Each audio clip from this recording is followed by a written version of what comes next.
Yeah, man, people, it's happy Tuesday, happy Tuesday, happy Tuesday. Welcome back again. You don't know, I'm not a morning inside a video. Yeah, man, bless up on yourself, people. You know, remember, don't forget to like, share, comment, and subscribe. Really appreciate it. You understand? You don't know, yeah. You know, people, want to say something. You know, look, man, you know, over the weekend, you know, Saturday and Sunday, especially Sunday, you know, I've consumed so many minutes, hours, yeah, watching sports until I think it was like until like 11. Yeah, I think it was like 11, you know, in the night, you know, from 6 a.m. go right back in the night, 11 p.m. I finished watch sports, you know. Look, I think I watched three different, you know, sports, you know, cricket, football, and basketball. You understand? And I'm telling you, look, I was feeling sick. Yeah, I was feeling sick. I just locked myself down, you know, cook some food while watching sport and, you know, just relaxing, man. That was my Sunday. And, you know, I don't know, after I finished watch the last minutes of, you know, I think I was watching the basketball. Yeah, I just fell asleep. You know, I didn't have any energy to do anything, nothing whatsoever. You understand? But you know, I'm here. You know, I'm going to discuss, you know, JPL in 5, and also, you know, the news that's making the waves, the headlines, you know, since last week. You know, the whole facilities, you know, in Jamaica. Yeah, the whole facilities, like everything is declining right now in Jamaica when it comes on to sports. Yeah, sports facilities, everything is going in decline. You know, what is going on locally in Jamaica? You understand? But you know, after this, you know, we're going to check in and come right back into the video.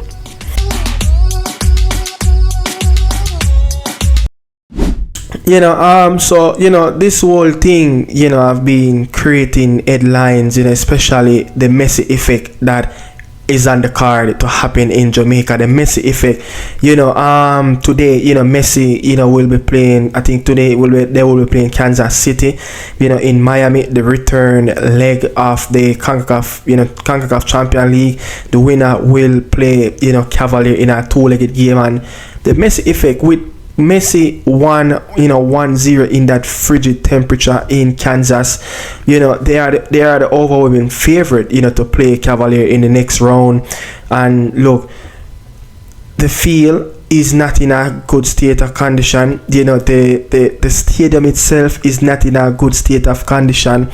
You know, the stadium is on a rapid declining mode. Everything is just diminishing. Yeah, it's like there's nothing, you know, left back in the stadium that you could say it's up to task. You understand? And it's going back to last summer, even when Cavaliers been playing the CFU championship. You know, they got fined, the lights. You know, I mean, people, I'm very frustrated. You know, I'm very frustrated with all of this. You understand? You know, when you look at what sports, when you look at what, you know, entertainment I've given our country, you know, the spotlight, you know, so many resorts, you know, so many finance, tourism, everything, and the stadium, you know, government, you know, IPL, you know, just making, you know, Mr. Major Brown, yeah, the man that, you know, is running ship for, you know, for Bob's Green, you know, with the company IPL that's running, you know, the national stadium. What is it, man? Do you understand? Like, Messi could be in town in a couple weeks from now, because if you look at it, you know, March 13 is like 3 weeks from now. You understand? And it might not just be Lionel Messi alone. You know, Jamaican people want to see Javier Mascherano, Sergio Busquets, you know, David, Jordi Alba, you know, all these players, Luis Suarez, and also the Beckham family, and also Lionel Messi family. You know, this is how Inter Miami team travel to games, yeah, when they're playing games, you know, in the MLS. You understand?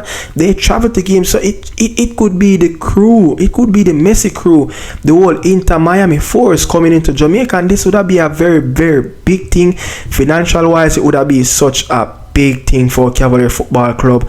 The fans that have never seen Lionel Messi, the fans that locally in Jamaica have never traveled before. I even imagine in their wildest dream watching Lionel Messi performing in Jamaica. You could, I even was reading something that Rudolph Speid was saying that Mr. Duncan, the man that the founder of Cavalier Football Club, I was trying to find something if I see any evidence of it, but saying that he brought Pele to Jamaica. You understand? And Rudolph Speid could be on the card right now to bring in Lionel Messi to Jamaica. So you could see, two of the bigger heads of Cavalier Football Club, could be bringing, arguably two of the greatest players that ever played the game. You understand? And if you look at, you have the Cartel being concert. You have look at the Cartel concert. Look at the Marco Gibbs really. Look at the field. You understand? Look at the field after the Vibes Cartel concert. That's like what, December the 31st, and today is what, the 25th of March. Look at the field. Look at the field, his field is in a disarray. You understand? You have the Burner Boy, you have the Chris like the field, it's not in a good condition, and it would have been such a devastated news for people in Jamaica. The spotlight that Lionel Messi could bring to Jamaica, the spotlight that Lionel Messi, they withdrew Messi, or you could say they withdraw Messi from Inter Miami squad because the field is not in a good condition. What if Inter Miami beat Cavalier in a 3-4 in that first leg, and Javier Mascherano, David Beckham, they send people in Jamaica days after or a week before the game, you could say, just a couple of days before the game, just to inspect the field.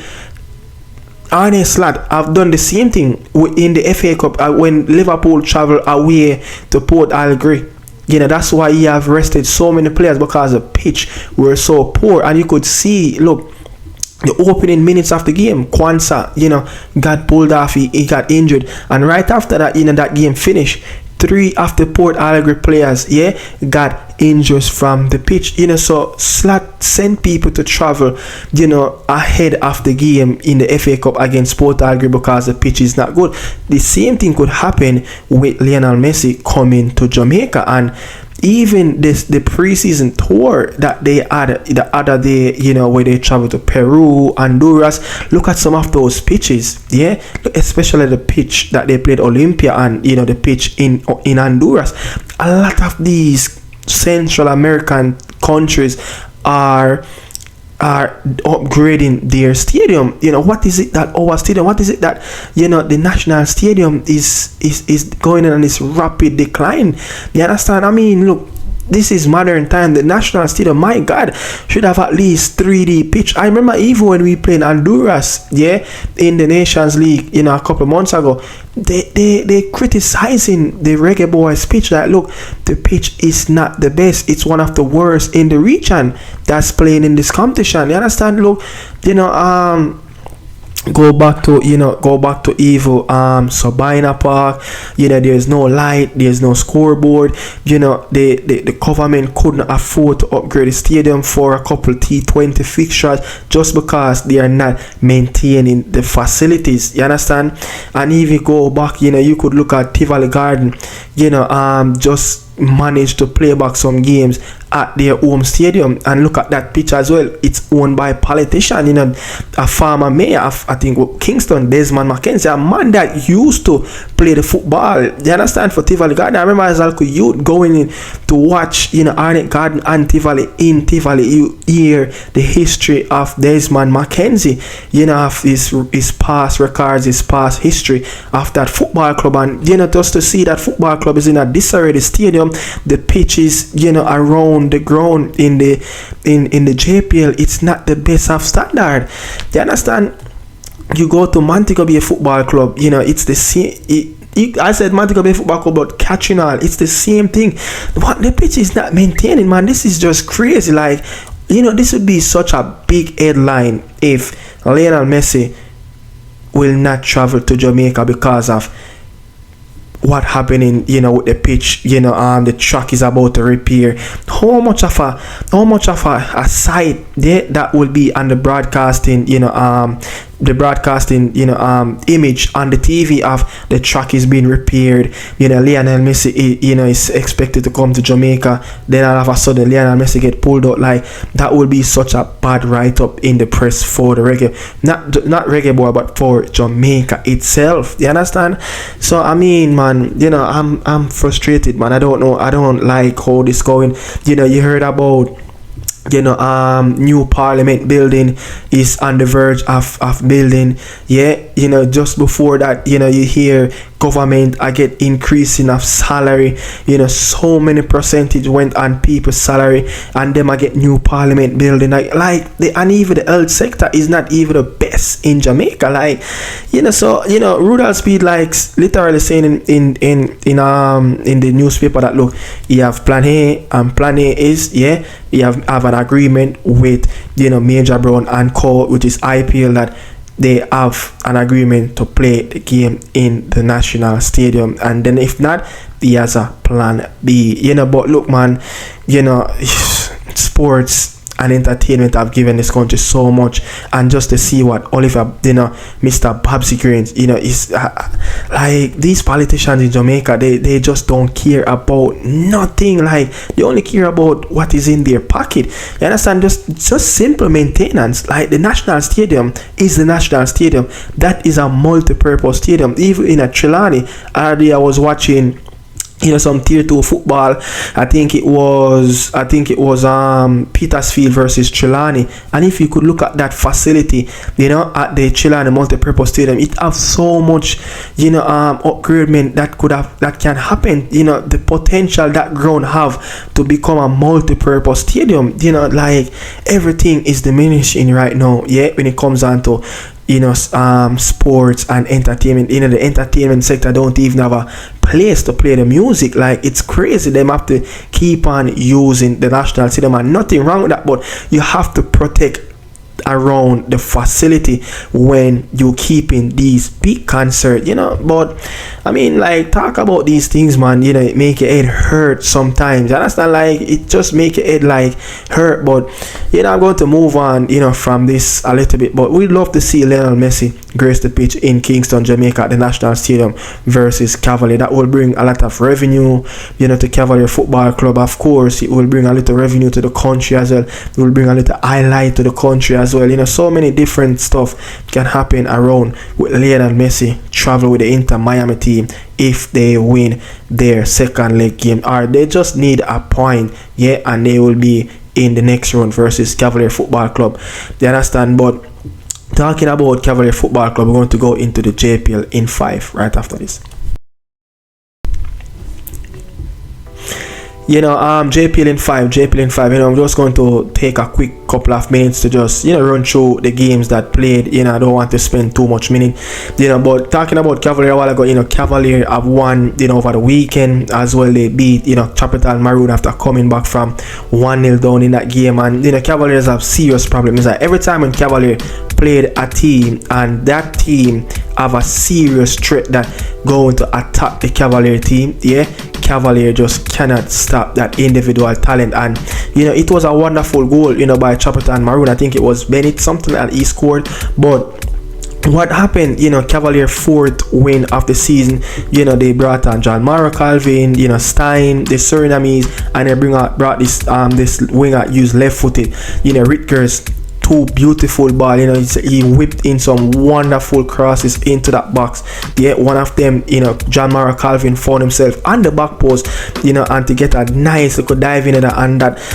But I mean, Cavalier came back from 1-0 down, but Capital Maroon, is just 2 points above the drop. 2 points above the drop, and you could say this club they have to look over them shoulder at this moment.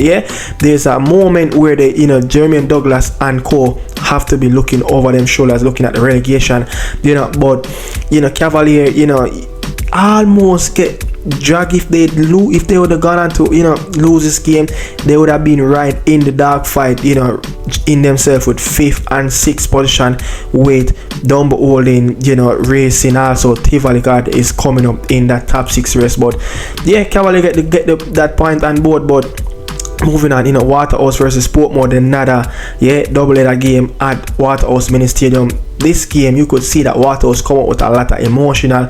They came out, with a lot of intent of want to play the football. This game, you could see that it mean a lot. Yeah, it mean a lot to the Waterhouse players. You could see how they playing, especially losing in the previous game away in Clarendon at Effortville Community Centre versus Umberland. You could say that this game, if they didn't win this game versus Portmore United, you could see, Marcel Fuzzigill job probably would be on the line. But look, consecutive, clean sheet for Waterhouse versus Portmore. This is a fixture that, I think the last couple of fixtures these two teams played, it's a nil all draw, but what made this probably victory a little bit more easier for Waterhouse. Mullins got a red card in the 75th minute, and from there, Waterhouse kind of backed off a little bit, but Portmore control most of the game, especially in that first half. But Waterhouse got that win. It's a much needed result, and I think they really need it more. They came out with more intent play, more direct play, and a little bit more of a pattern, and try to make sure that they get at least something from that game. But Arborview came from 2-0 down to draw the game 2-2 at home at the compound versus Tivoli Garden.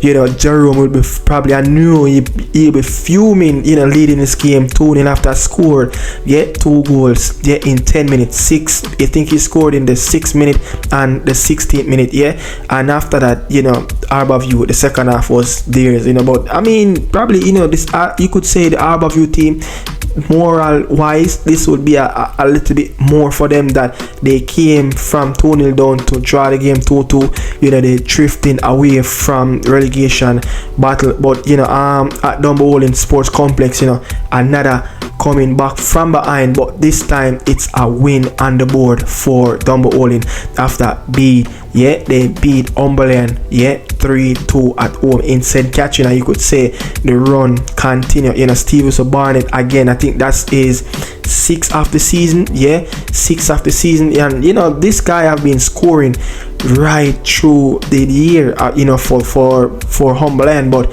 they just couldn't manage to get a grip on the game, especially to carry that 1-0 lead over the line. But look, Dumbo have been playing some fantastic football in a 6 game unbeaten. DeAndre Thomas have scored again. I think that's his 7th goal of the season.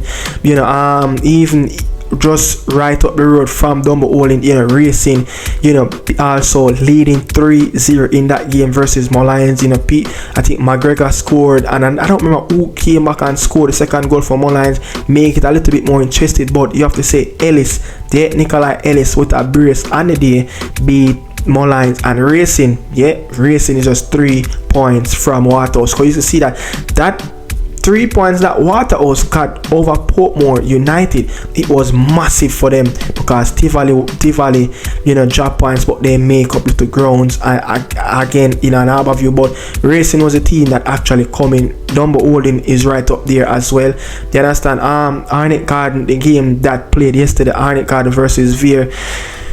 Very poor game. I think Arnett Garden got dragged down, by the standard of Veer Phoenix. I even, the interview by Shamar there, looking at that, probably take Veer a little bit lightly. But good goal, from El Capitano, Fabian Reed.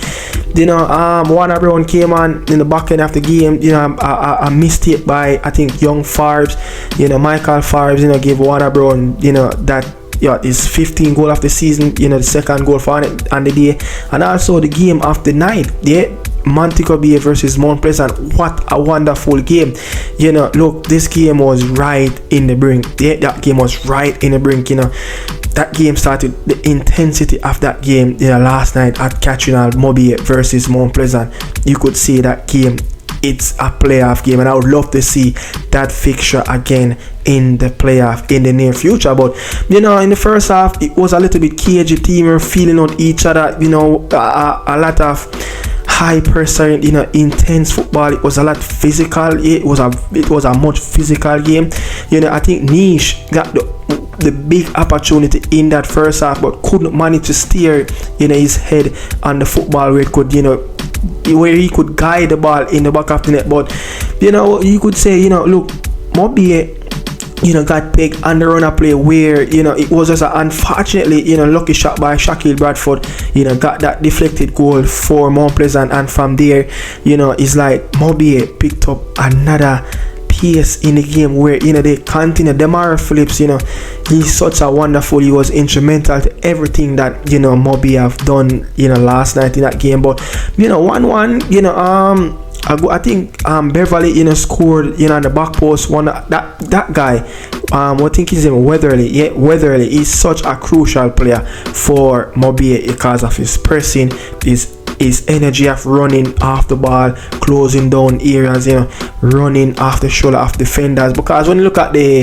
Mobay team, everybody, Choppy, Garden, the Mario Ferreira, Lucas, everybody need the ball to feed, and majority of the time is Weatherly is the one that breaking the lines. Weatherly is the one that actually stretching the opponent. It's not non-stop running. But yeah, people, that's JPL in 5 man. Yeah, bless upon yourself. Thanks for watching. Yeah, this is Nicardo Media House. I'm out. Salute.